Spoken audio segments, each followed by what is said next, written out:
The Anachronauts. They travel through time by downloading history to their brains and archive the past in order to save the future. With their trusty brain download computer, the Epic Traversier, they randomly visit the past year after year. Join them as they embark on their next adventure. Prepare yourself for anachronology.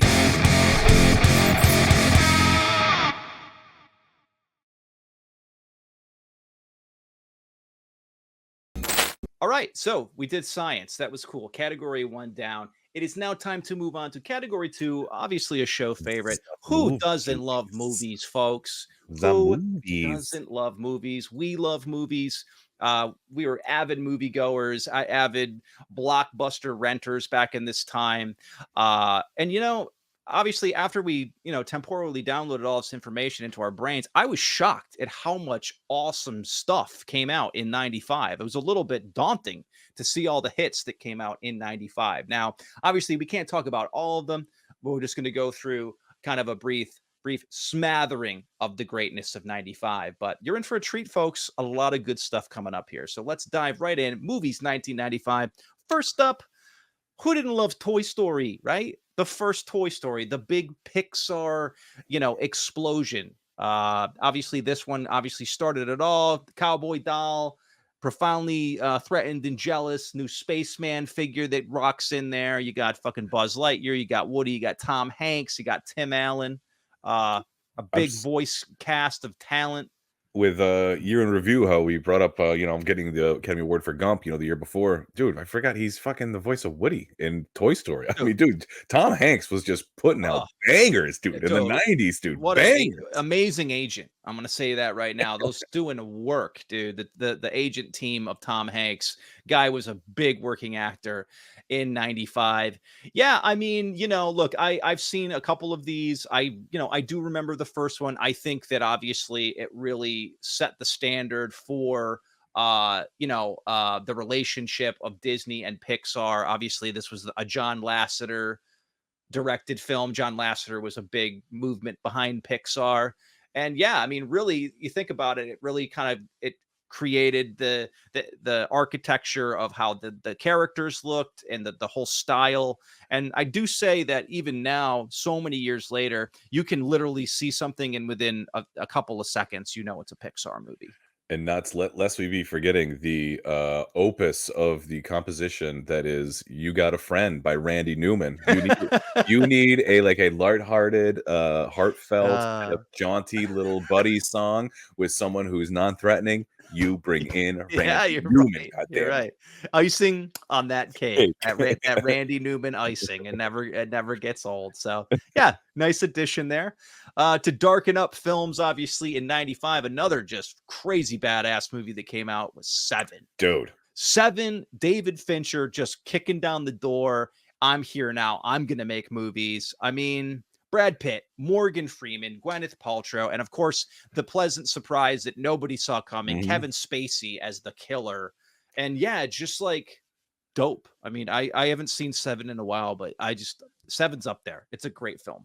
For not being a horror movie, right? Like there is, it's not like it's a slasher movie. This is a fucking freaky ass movie. Obviously, it's like Dude. psychological thriller, but Yeah. it plays like a scary movie, like Yeah. the good guy, bad guy. Yes, it Even though does. the like the cat and mouse game, and dude, it's like always. I don't think there's not one part in this movie, unless they're inside, but it's always raining. Like it's dark, it's dreary, it's Yes. the atmosphere of it's like icky. Like this movie is I it's not often where I feel like you can say to someone like you've never seen this, like this is a really good watch. Because even if you like, I mean, granted, you have to like, it's not really a happy movie, but as far as it being a good movie, Seven's a badass movie. It's Yeah, a for really good sure.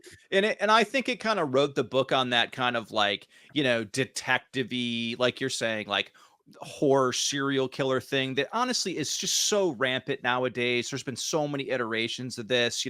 People want this kind of dark demonic style of this killer, like you said, the cat and mouse game. But really, I think David Fincher just did it so well that everybody else, whether they'd want to admit it or not, is somewhat leaning and giving an homage to Seven. It's just that good of a movie.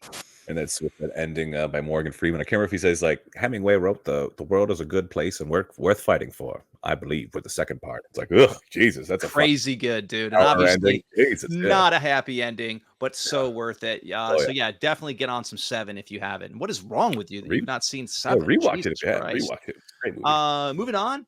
Apollo 13. Mm. A Ron Another Howard Hanks. jam. Another Hanks. Jesus, dude, tell me about it. Obviously, this is about the Apollo 13 mission with NASA. Obviously, everything goes to shit. And it's got a great cast. It's got Tom Hanks, Bill Paxton, Kevin Bacon, Gary Sinise, Ed Harris down on the ground, yeah. Ed Harris in the control room. And obviously, this was a Ron Howard special. He definitely knew how to kind of ratchet up the suspense, the tension of it, and it's funny because I think this kind of like space disaster thing hadn't really been done in a while. I mean, obviously you had the Michael Bay Armageddon and then everything else that was like, oh, people have to go and drill a fucking hole in a meteorite, save the world kind of thing. But this was, for it being based on something factual and real, it was pretty dope. I mean, Dude, it was well done. I haven't seen it in a long time, but I remember it fondly. I believe this is not rumor. When they were doing focus group testing for this film, people left the theater or the focus group saying they didn't like the ending because, or they didn't think this was like believable. They're like, this is Right. unbelievable. Like, there's no way that this is gonna happen. They're like, Yeah. this is. I think that's why they had to put like, I don't know if they had to like put it based on a true story or something, but there was like, I don't know how much more clear we can be that that we made this movie because it is a real thing Yeah. that happened. Yeah, exactly. Next up, of Oh course, yeah. Braveheart. We talked about Braveheart in the year in review. Obviously, was an awards darling, winning 2 Academy Awards. Obviously, Mel Gibson sitting in the director's seat and acting in it.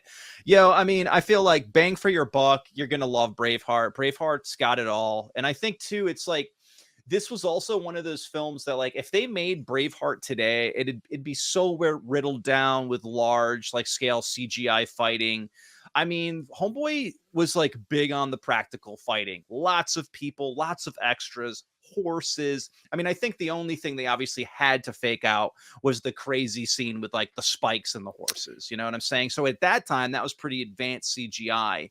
But most of everything else, I mean, he's on location. There's crazy battles and fights and period costumes. It's a great flick. Tom, in our Patreon, of one of the Patreons we did a we watched a clip from a film, and you mentioned something about how we could incorporate to the show. One of the things that in this, one of the, I don't want to spoil too much, but a scene in this movie reminds me of kind of that vein. One of the characters in Braveheart, not William Wallace, but Robert the Bruce, the eventual King of Scotland. Robert the Bruce's dad has leprosy in this movie, and every time Robert the Bruce like goes to see his dad, he gets like more and more like He's falling horrible. apart. Yeah. And at the end, with like the last time he sees him, he like freaks out on his dad, and he's just like melting. And he's like taking his like his leprosy like afflicted dad, and he's like, "You lied, you lied." Yeah. Oh my god. It's crazy good, man. Oh, no, this is one definitely due for a rewatch. I haven't seen it in many, many years, but It's a sit too. It's like a 3.5 hours. it's a sit. It's an It's opener. such a big film that, and again, this is going to take everybody back to your VHS era, folks that are watching this. Ooh. It was the double VHS. That's when you knew a movie was big. Was we can't fit it all on one VHS tape. This was the double feature. That, and I have some Scottish blood in me. I'm Oh, a sucker. nice. I'm a sucker Yes, for you do, a sucker. Robertson. Yeah, sucker for the music in this. They got some great music. Give me those One, bagpipes. what's his name? Who plays Brian Cox plays Uncle Argyle, and that they're at the funeral for William Wallace's dad. He says they're playing outlawed tunes on outlawed pipes. They played the same for your man, Daddy, when he died. fucking great. Amazing. Yeah. And you know, too, you can watch a movie like this too. And like you're saying, you're gonna pick out some great actors in there, even actors that hadn't even broken through Mhm. yet. That you're just like, that guy, that guy, Oh yeah, that there's a lot of guy. that guys. Yeah, there's A the lot Pete of that Postlethwaite is guys. in this. Yeah, yeah, A yeah. lot of that guys in Braveheart. Coming up, another banger, Usual Oh, Suspects, bro. Directed by Bryan Singer. This one just slaps, man. I don't even know. Like, this movie came out. I remember seeing this and I was like, I had not seen anything like this. You got a great screenplay by Christopher McQuarrie, who's obviously gone on now to direct like every fucking Mission Impossible movie possible, with yep. Tom Cruise. But just like a great script. Like, you know, you could feel the script coming through. Amazing. You know, I'll give it to Bryan Singer. I think he really pulled it off Yeah. directing, and just a stacked cast Dude, of yeah. actors. Bro, how like because what did he do? Was this his first film? Was this Singer's first movie? Yeah. Bro, Yeah. fucking that Like, is a okay, what I would say is, yes, his first like big commercial feature, film, right? but Feature, yeah, god damn, dude, what a fucking dude. notch in the belt. Dude, has he made like I know like he did X-Men after this and X-Men 2. Apt Yeah, pupil at that Apt Pupil, time. which Apt Pupil's fine, right? It's good. I mean, it's an adaptation of a novella, but dude, this is But this, like it is surprisingly deft in its execution for like a first time director. unbelievable, and like one of the best Oh you yeah. know, What a twist. twists at Oh the yeah. end. Just this, one of the best twists, one of those right in front of you moments where everybody was so slack-jawed by it. And the performances, obviously, you know, you got to give it to Kevin Spacey, bro. He just pulls it off, and every one of these dudes just has it. They're so great, and you can tell they had a lot of fun making it. You know, you hear the stories of the behind the scenes, like they're doing the lineup scene, just laughing, having a good time with each other. It's a solid, like, you know, almost like a modern noir, you Oh know, yeah. and they just That's the best way to put it. crushed it, That's the dude. best way to put it. It is a modern noir. Fantastic. Yeah, and again, you ain't seen this, get on it. Go Yeah. watch it tonight. It's so damn good. Banger. Bangers keep coming. 95 gave us Heat. I mean, what a year. Michael Mann, Heat. I mean, this is just another one of those movies where it's like, you know, obviously the budget must have been baller to get Pacino and De Niro in the same film. And probably some of the most insane gunplay I've ever seen in a movie. Like, it's so gritty and raw and loud and just Oh yeah. realistic. I think they made something where what is it like when they were doing the audio? Were you telling me this when they were doing the audio mix for this? They were like, "It's you guys made it like too loud, like the Dolby guy or the when they were doing the suite on it, and they were like, "This is way too loud. Why'd you guys?" They're like, "This is from set. Like we From didn't do any, set. like, we didn't do anything to it. Like this That's is true. from yeah, like Yeah, that was some kind of little BTS, you know, snippet that I remember reading, was that it was so, so whatever kinds of blank yeah, rounds or whatever they had, and these guys just, they pulled it off pretty effortlessly. Val Kilmer has a great performance in it. I don't know, and it's one of those things, you know, and it's very Michael Manny. To just, I think he pulled lots of like little nuggets and great moments. You know, this is one of those things you could just clip show this movie, and you'd have so many good scenes in it. and as Pacino sang the line, because she's got a great ass, Oh and my you got the god. head all Yeah. the way up it. It's the greatest, bro. It's so good. And it is one of those things I have heard, you know, present day. I think he's trying to make a sequel or a prequel to it. And Oh, I am of the idea that if it ain't broke, don't no, fix it. no, I'm not too sure you can no. actually recreate the essence of the OG Heat, man. You I just don't can't. even know what I don't even like. I don't even Why? want to. If there's some sort of like spiritual successor, or I don't know what you would do for a prequel, but yo, leave fucking Leave it alone. dude, leave De Niro and Pacino out of it. Like, Please. I don't care what, just leave them out of it. The Irishman, fucking de aging Uh stuff. Like, no. don't, don't do it. I shudder at what they could do to Don't, poor Heat, but don't. 95 Heat is perfect as it is. You don't even need to touch it. Moving on, another kind of great film, and I think this next film kind of redefined the series in itself. Was definitely GoldenEye, man. We got a great bond with Pierce Brosnan. I really liked Martin Campbell's, you know, approach to making this film. This was fun. This was like a big popcorn movie that came out, you know, in 95. You went and saw it in the movie theater. Obviously, then went on to spawn one of the greatest, I think, video games of its time, GoldenEye N64. but it's got it all, man. It's got, you know, it's got the Famke Janssen, like Russian woman crushing dudes with her Uh, fucking thighs. Ivana Onatopp. Ivana on a top. Yeah. And it's, you know, and, you know, Brosnan, he swept in. And I always, you know, you see Pierce Brosnan in other things. He was just born to be James Bond. You know, he was in like Remington Steele. I think way back in like our first season, we watched like an old Diet Coke commercial where he's on a train and he's Oh like, yeah, yeah. it's almost like he's supposed to be a spy. And you're like, this guy is just auditioning to be James. Give him a Bond role. Yeah. And I would say this is probably the strongest of, I think, the 3 or 4 he did. I think he did 4. I believe he did 4. Wow. Yeah, this Wow. is by hands down. This is the best Brosnan Bond, and it was the first one since Dalton, because it was like Dalton was 87, 89, Oh, I think, wow. Yeah, and I think it yeah, was like totally. the longest time had elapsed since there was a Bond film Oh, in the no theaters. So this was like coming after yeah, like I think it was like 6 or 7 years, and then you hit the theaters with GoldenEye.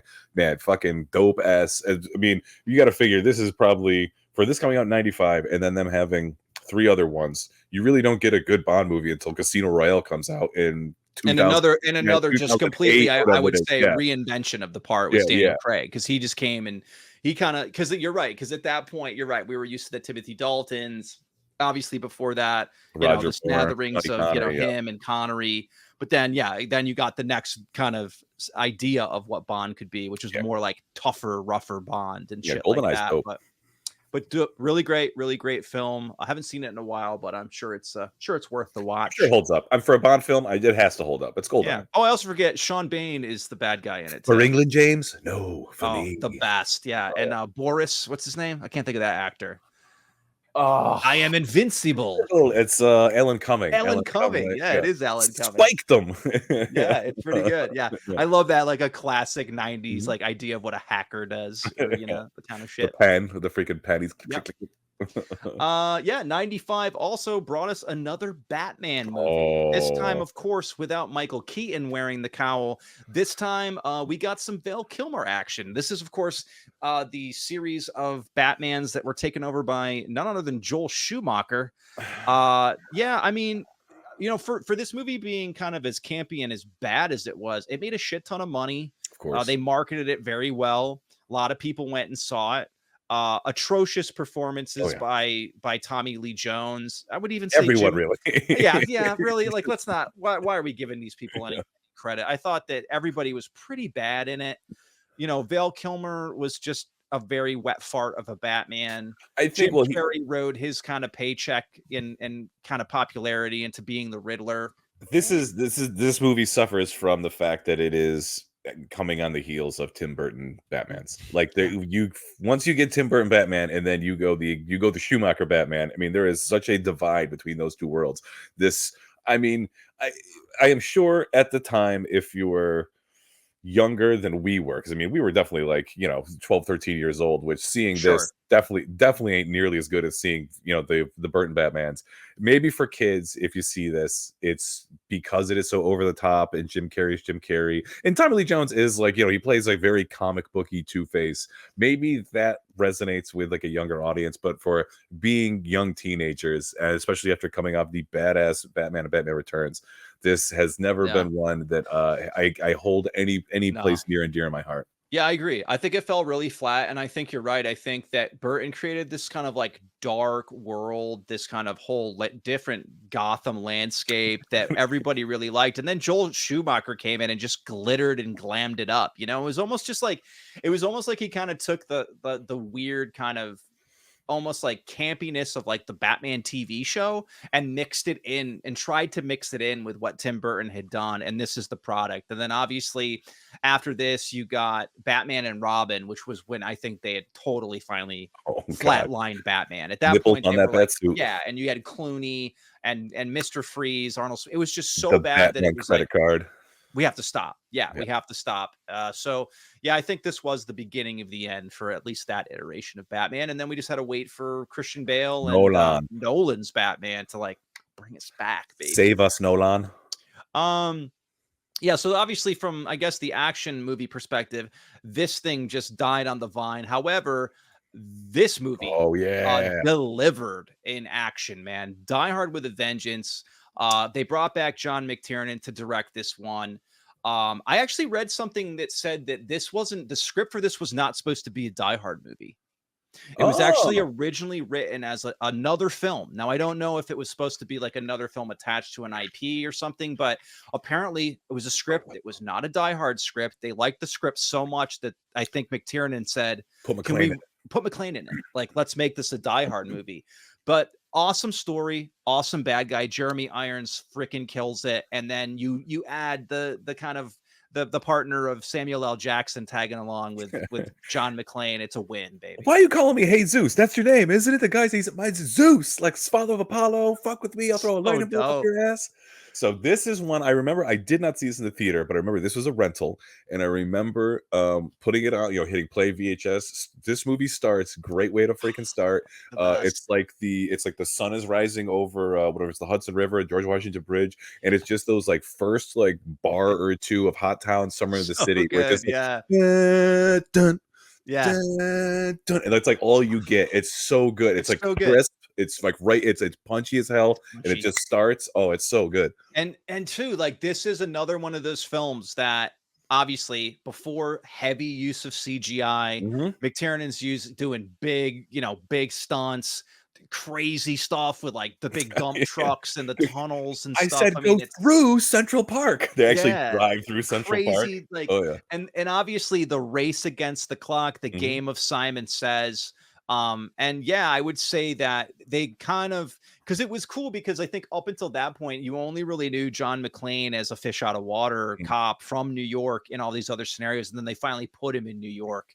And it was like perfect, man. And really probably the last great Die Hard. Yeah. I Oh yeah. think every other Die Hard after this just couldn't do it, man. Yeah.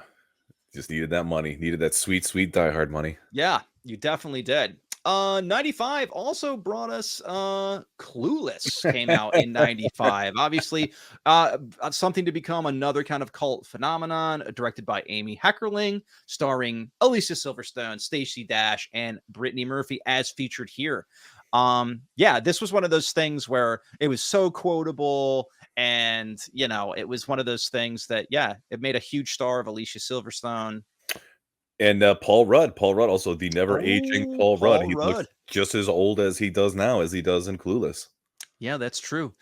That's true. But yeah, definitely. I mean, I don't have much to say. I've seen Clueless. I think Yeah, it's fine. I think it, I it mean, holds its place like, there in like 95. I Sure. am by no means am I saying Clueless is a bad movie. All I'm saying Yeah. is Clueless coming on the heels of Die Hard with a Vengeance. Clueless Eh, is no Die Hard with a Vengeance. yeah, it is definitely not. Moving on. This is a pretty good flick. 12 Monkeys came out in Oh, yeah. 95.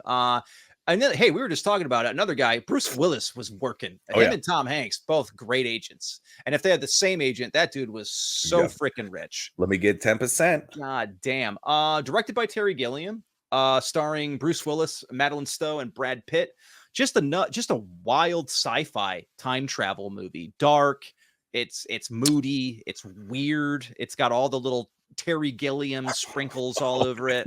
Yeah, when he is when he goes back to the spoiler alert, there's like some time travel involved, and when Bruce Willis's character like goes back to he gets like put into like an insane asylum at one point, and then the future people take him back to their future, and they're like, "What did you learn?" And he's like, "I found a spider." It's like, "Where is it?" He's like, "I ate it." And it's just he's like in the cell eating a spider. He gets taken back to the future, and they're like, do you have the animal where we can reverse engineer the virus?" He's like, I ate it. He's like, they're like yelling at him because he didn't do what he wanted in the fucking future. Yeah, and Eating Brad Pitt's spiders. great. He plays an absolute lunatic in Oh it. yeah. He's all crazy. He's got like a weird eye and Yeah, he's stuff. got like Yeah. a floaty eye.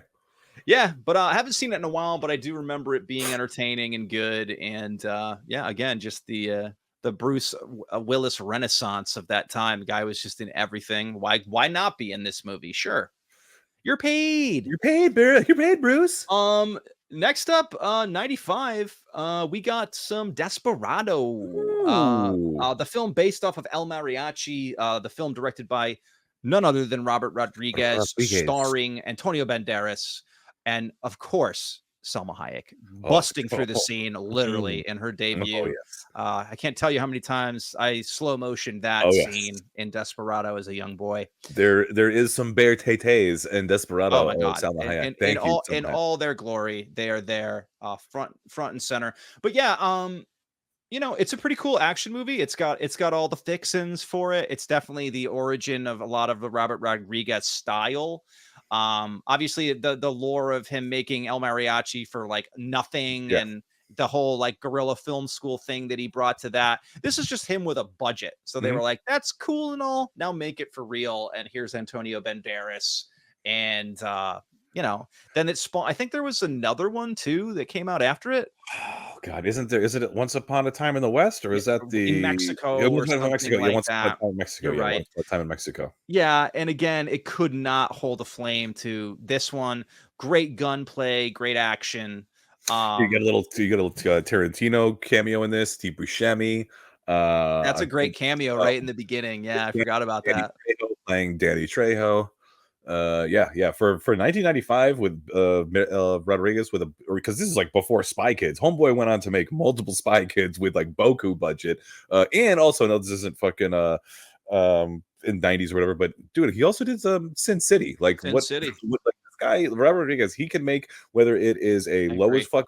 low as fuck budget like Yeah. action movie, a higher budget action movie, a you know, very nuanced adaptation of a comic book using a very specific visual style to kids movies. Like the fact that guy can make so many different movies well. If you like action flicks and like seeing Selma Hayek's tay-tays for a split second, watch yourself some Desperado. I couldn't say it better myself. Absolutely. 100% endorsement on that. Moving on. I'm a guilty kind of pledge for this film. Definitely love me some Tommy Boy. Came out in 95, directed by Peter Siegel. And obviously kind of starting up this kind of bro ship between Chris Farley and David Spade. Oh man. Yeah, And this is just one of those like another just you could clip show this thing and laugh your ass off. And it's I gotta say that Chris Farley's knees must have hurt because he carried a lot of the weight in this film, dude. He is hilarious in this movie. Oh man, where he's like God. trying to sell the cars to people or the car parts, and he's like, oh my god, he's like does like a whole accident with the guy's like cars on his desk. And Yeah, there's just so many great little setups and sequences and stuff in it. It's very, very funny. Oh yeah, Rob Lowe's in it too. Mhm. He's like the douchey brothers don't shake hands. Brothers gotta hug. One of my favorite lines. But yeah, super quotable. Also, you can stay for the Brian Dennehy. He is in Oh, it. that's right. Yeah, yeah, yeah, yeah. Dennehy. He's in it for Brian, like, I don't know, 10 minutes, but yeah, he's Brian Daddy. he is Brian Dennehy. Yeah. Exactly. He's Tommy Callahan. Yeah, That's there you right. go. Callahan Motors, Callahan Mufflers. No, it's Callahan Brakes. What the hell is it? Something, yeah, and Yeah, then yeah, it's, Sandusky, Ohio. Ohio. It's so Yeah. funny, dude, but, totally worth it, and obviously, gone too soon. Poor Chris Yeah. Farley. This is probably when he started making real money, and then the real drugs started All coming in right, after gonna have this. got that Hollywood money to do Damn it. Hollywood cocaine budget. Fucking drugs, baby. Moving on, let's talk about some Mallrats while we're on kind of influential, indie comedies of the time. This is, Kevin Smith's follow-up to Clerks, obviously giving him a lot more money, a lot more stars, and a lot more budget, and he gave us Mallrats. And obviously, if you were a kid in the 90s, you could relate to hanging out at the mall with your friends. This was just like the crazy antics of a bunch of people, and a lot of funny people in this movie too. A lot of really great actors that blew up off of this film. I gotta say, there is some Damn. as much as there is very quotable zingers in Tommy Boy, Mallrats has some very, very Oh, funny, amazing. funny as fuck So lines, man. good. Yeah, I do think, and I just, yeah, this was, I think, that pocket of Kevin Smith where he was just lighting it up, man. I mean, he had this, then he did Chasing Amy. Fucking God, Ethan, look at Ethan Suplee on the cover of this where he's doing the 3D magic eye painting, and the kid is like, oh look, it's a schooner. He's like, it's not a schooner, it's a sailboat. Schooner is a sailboat, stupid head. You know what?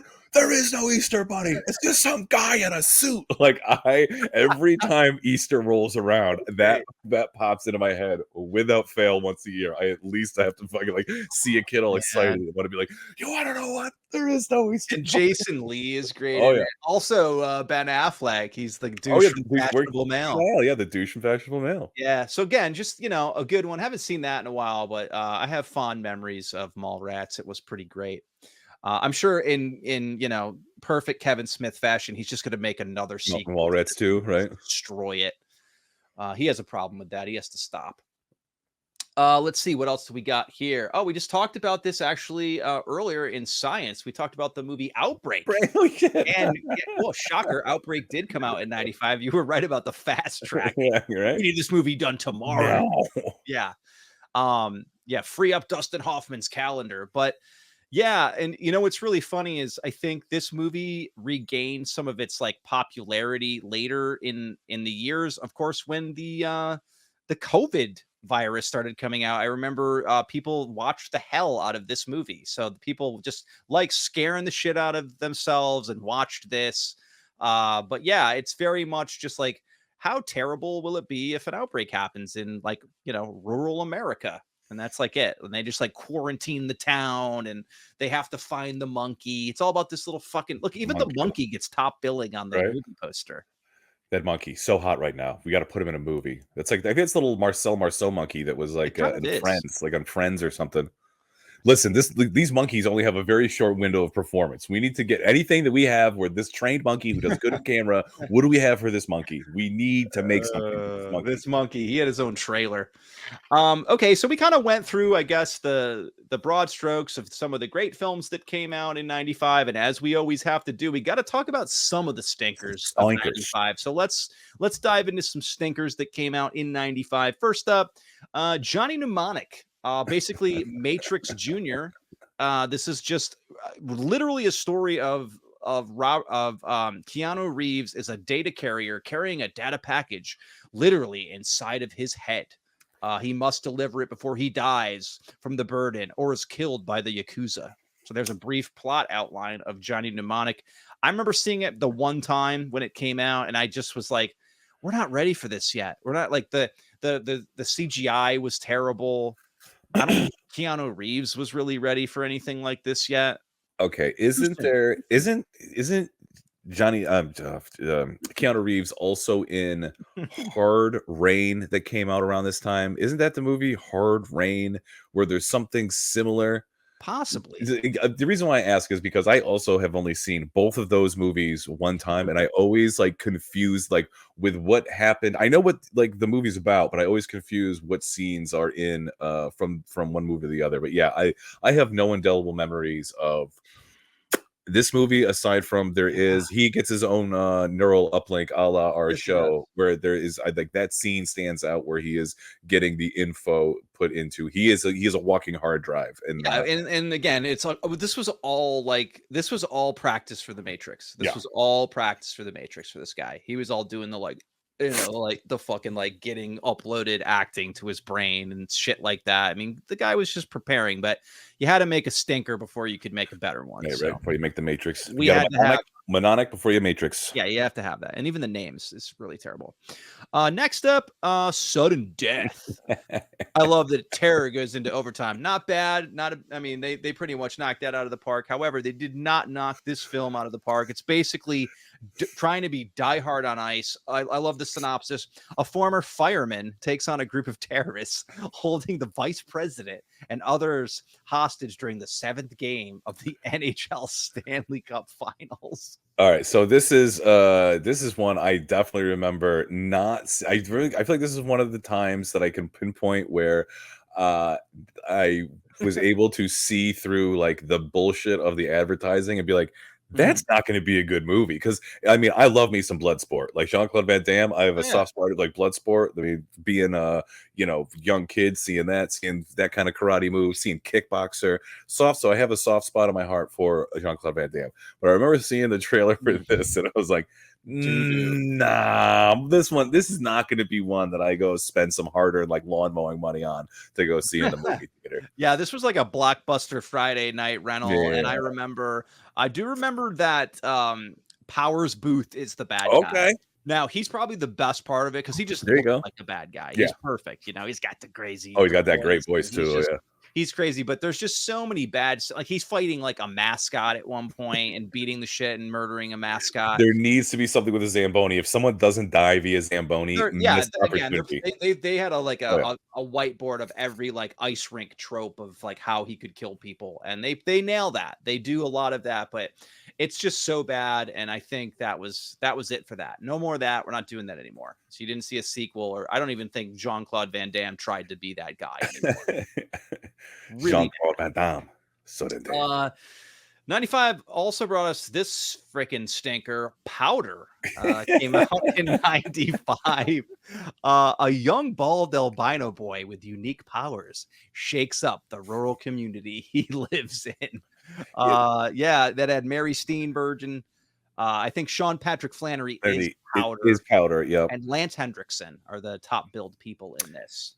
Oh man, that would be better if Lance Henriksen as Bishop the android in Powder, as opposed to Lance Henriksen as just a normal human being. Lance Henriksen as Bishop.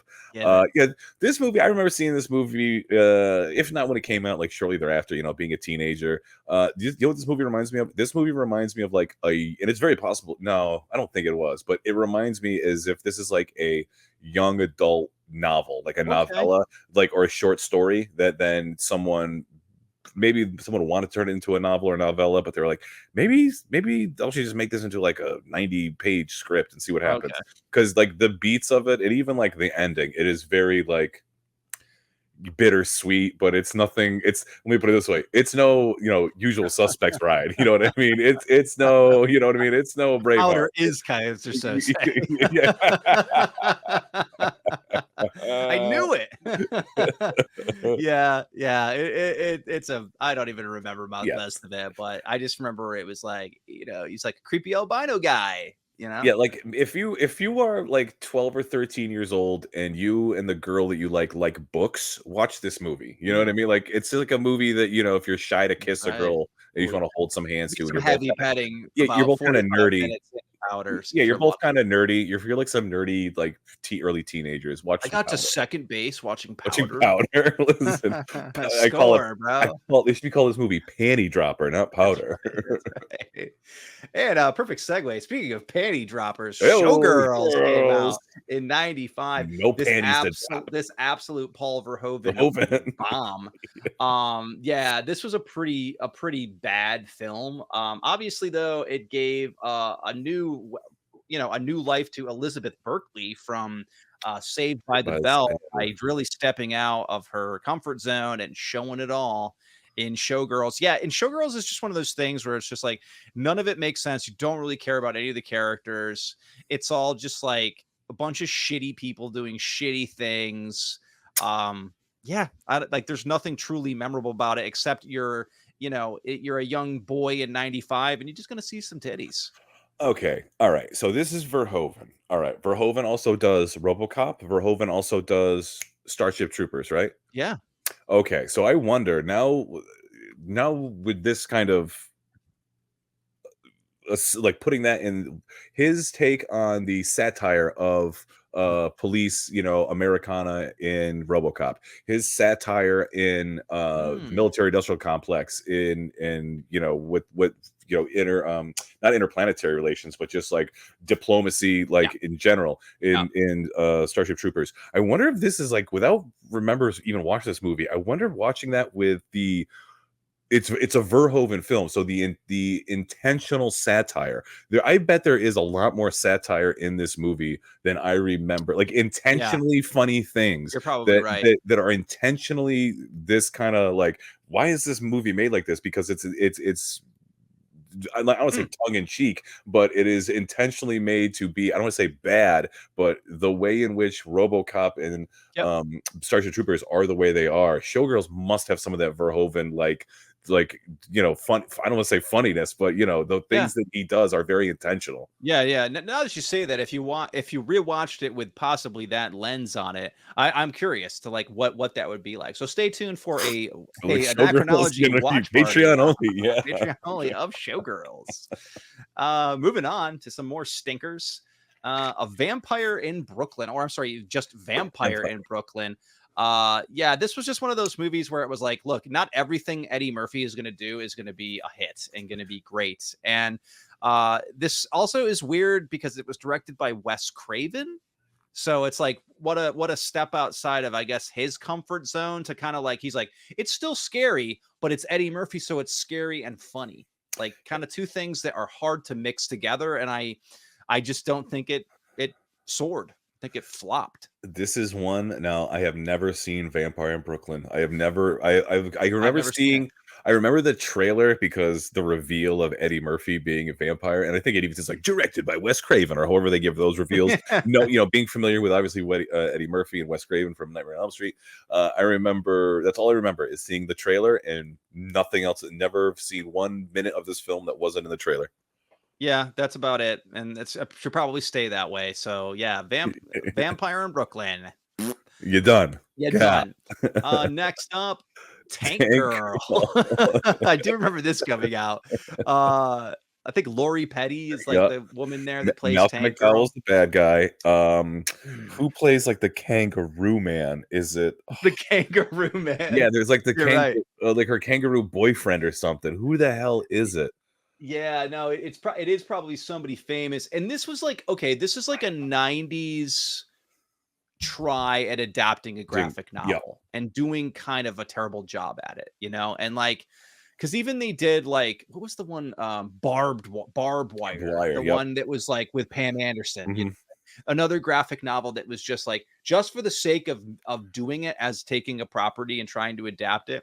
It was like, yeah, I just think, maybe if you held out and you made Tank Girl 5 years ago, it would have maybe resonated a little bit more. But I think just it was too weird, and it didn't have this salivating fan base that was rushing to the fucking movie theaters to see it, And I wonder too what the again. I've never seen the Tank Girl. If I have, I've seen it in like parts. I don't believe I've ever seen it in its Yeah, full. don't waste your time. It's terrible. I wonder what the sets, the set pieces, like the way in which the action plays out. Like, I wonder how bad it looks. For dated. I don't mean dated Yep. like of 485. I mean like dated because it's 95. Like, what do they have, and Yeah. what budget do they have to make they sure as hell ain't got no CGI money because CGI didn't exist like it does now. I'm back sure it then. was probably an eye bulging budget, and they probably lost a Mhm. lot of money on it, because I would assume that it's like, yeah, I mean, it's kind of the larger than life idea, and they probably could have made it cheaper nowadays and maybe packed it with a better script and actors and whatever. But Yeah, yeah, it's supposed to it was kind of a wet fart back in the day when it came out. be like comic book Um, Max. Let's round off stinkers with this elephant-sized stinker. That's Operation crazy. Dumbo Drop also came out. These people were like, "Give me, give me Danny Glover, give me Ray Liotta, give me Dennis Leary. Oh my God. We got a project for them." Like, you talk about like three of the most kind of mismatched actors in all their different kind of ranges of acting. Like, what the hell is this movie? Dude, yeah, I'm trying to What the hell is figure out going like on? was there like when they're doing interviews like, so tell me what made you want to do this role, Danny Glover? Well, Ray Liotta said he signed on, and Dennis Leary, and I always wanted to work with Ray Liotta and Dennis Leary, two of the best in the biz at it. This you were going to. I know. Well, I acted opposite the Predator, so these guys are the next step up. Best thing, yeah. Okay. I was in Predator 2, and I said, what else can I do? Okay, apparently it says too that it's semi-based off a true story. During the Vietnam War, a group of soldiers is tasked with transporting an elephant across the country to a village in need. Yeah. I mean, sure. If This I would have been, if this was made today, this would be some like terrible Netflix movie or a Disney Plus movie or something. It just felt like, what a miss. So the real story, instead of an elephant, it was bullets. We were bringing bullets to shoot all these innocent Vietnamese. Yeah, We had to change exactly. it. So No shit. I said, instead of us killing, how about we bring him an elephant? And Ray Liotta said the only way that he would do the movie is if it was an elephant. My idea. Oh man. Talk about how far from grace Ray Liotta had fallen at this point. Man, you were in Goodfellas. And then it was like your agent's like, Ray, this is a win. And This is then a win. that's how he got cast in Cocaine Bear. I was in Operation Dumbo Drop. Come on. Yeah, no shit. He's playing that hard. All right, let's round off movies. We've talked about a lot, but let's just finish with a few that we like to call guilty pleasure. Guilty Guilty pleasure. pleasure. Basically, they're kind of bad, but they're kind of good, and we kind of like them. We don't know why. It's kind of the gist. So let's get into it. 95 guilty pleasure. First 90 one, Vampire in Brooklyn. It's the first guilty Yeah, pleasure. shocker, it's Operation Dumbo Drop. The first one that came out in 95 that I will say is a little bit of a guilty pleasure. I went and saw it in the movie theater is Judge Dredd. Judge Dredd. So Judgy Dredd, Stallone's Judge Dredd came out in 1995. Now, what I will say is Carl Urban came out in a way better Judge Dredd many years later. I think he played the character way better. I was grittier. I don't know. He embodied to me what the graphic novel did really well. I thought he looked more the part, and that's just the thing is like Judge Dredd, like really shouldn't be taking his helmet off, and like they used every opportunity they could to like show you that Sylvester Stallone was Judge Dredd in the movie. Rob Schneider also in Judge Dredd and in what the hell, the Demolition Man. That's Like right. why is Rob Schneider in two Stallone starring vehicles? Yeah, I don't know what that was a terrible lapse of judgment on Sylvester Stallone's behalf.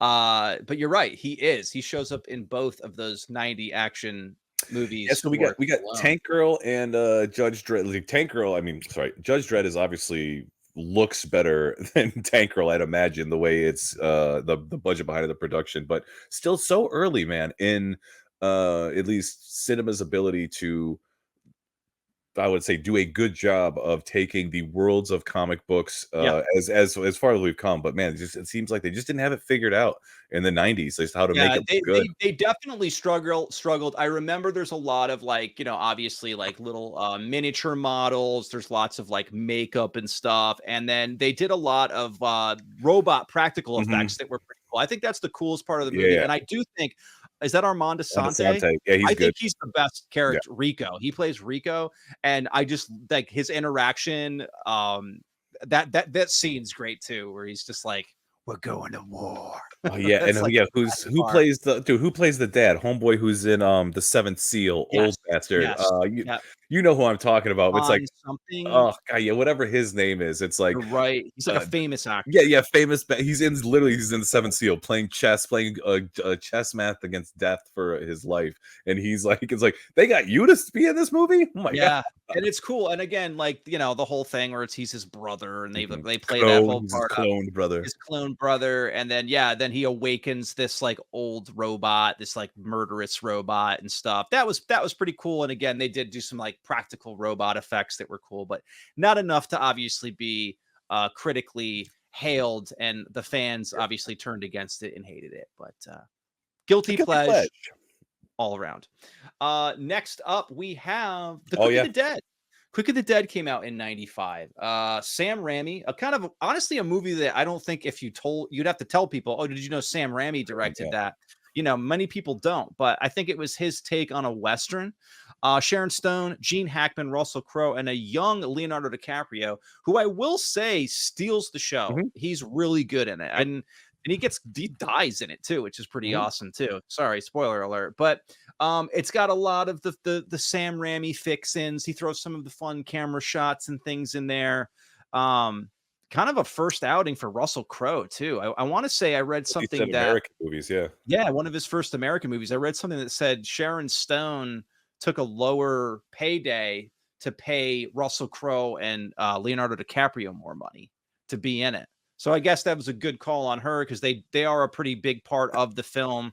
And of course, Gene Hackman coming off of like Unforgiven. That's like, can we get Gene Hackman in this? I think it was oh yeah, that's right, because Unforgiven is what, 93? Yeah, no, Early. Yeah, yeah, he yeah, was yeah. 93. So yeah, so the fact that Hackman basically plays a similar role in Unforgiven and signs on to do this, I mean, he must have liked. Again, the script isn't bad by any means. The fact that he does a similar type character in another western after coming off arguably one of the greatest, if not the greatest western, can show you that, especially Gene Hackman, he doesn't really make shit. Like it must be at least a decent watch. Yeah, I haven't seen it in a very, very long time, but I remember being like, "Oh, this is a different kind of Yeah, Western." It was yeah, just different, the because rainy fair. obviously it was Ramy, yeah, and it's like then obviously he goes on to make fucking Spider-Man and changes, we just literally talked about how people couldn't do comic book movies right. And then it Mhm. was like, here you go. There's a guy kind of Here you doing go. comic book movies right, So maybe it took a couple things to get there. But yeah, Quick and the Dead, that's pretty decent. And then Four Rooms came out in '95 as well. I will say that as a whole, I don't think it's really great. I think it's like basically make your way through all of it to get to the Tarantino Yeah, the Four man from Rooms. Panama. The man from Panama. Awesome short. It's really great. It's got a lot of fun things. Bruce Willis again. Bruce Willis in this Yeah, too. it's got Bruce Willis, the finger in the ice, bring us the ice bucket. Tim Roth is so great in it. Mhm. Ted the But bellhop. yeah, and it's got that going for it, which I thought was really funny. Haven't seen that in a really long time. I'm actually, it's a wonder of like, does it hold up? But yeah, this was also kind of like Tarantino's in his like, he's on fire at this point in Hollywood. He's popping out shit. He can do anything he wants. So he Yeah. makes this little short film. And really, all these other people, Allison Anders, Alexandra Rockwell. Oh, Robert Rodriguez Mhm. did The Misbehaviors, which was the one right before this, It's with and Tarantino. the what's his name? Yeah, Misbehaviors has fucking Banderas, Antonio Banderas. Like he's in that. There's a little this movie's got Marissa Tomei shows up in it for a second. Madonna's in it. Yeah, the Witches Coven one. Yeah. Yeah. There's a bunch of just like famous people who kind of pop into this one. Yeah, it's definitely an interesting take. But yeah, guilty pleasure. But that's it. That's gonna wrap up movies for Mm, some 1995. bangers to Some choose bangers, from. really. Like I would say, out of most of the years that we've done where we've had movies, this one was chock full of like Mm, a ton of great oh yeah, movies that came out in one single year. for So sure. that's pretty daunting. Way to go! Made it through another another category. Let's go to a quick break. We'll come back. We'll do our last category, and we'll get out of 1995. We'll be right back.